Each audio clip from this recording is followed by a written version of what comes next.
Islamist militants on the move in northeast Nigeria.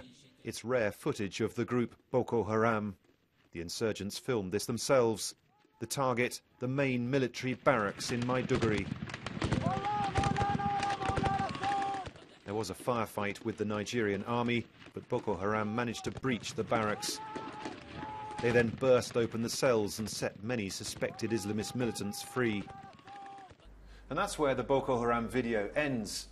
The Nigerian military says that the attack was successfully repelled and many of the retreating Islamist fighters were killed by the Air Force and by ground troops. In the city of Maiduguri, vigilante groups killed many of those who escaped from the cells. We'll never know exactly how many people died that day. Some hospital sources said they received about 100 bodies. Others said more than 500 people died. Their elusive leader, Abubakar Shekau, celebrated the raid and pledged more violence. The Mandara Mountains, close to the border with Cameroon. This footage was taken a few years ago, but these days Boko Haram fighters have set up base in parts of this mountain range. I meet a cattle herder who recently fled the area due to the insecurity there. He says last year he offered to guide the Nigerian army to Boko Haram hideouts in the mountains. As soon as we began climbing up, Boko Haram started firing down at us. They regrouped, but he says a local chief ensured that the Islamist militants were in on the mission to thwart the whole operation.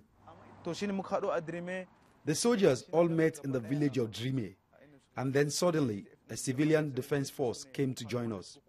But I could see that there were Boko Haram members amongst that group. I pointed them out to the soldiers. Well, how do you know they're Boko Haram? We all lived in the same area. I know their faces. I grew up with them.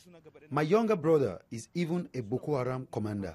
To stop these attacks, the army will have to flush the Islamist militants out of the mountain hideouts. But with Boko Haram members enmeshed in the communities across northeast Nigeria, winning this war is a daunting task. Will Ross, BBC News, Lagos.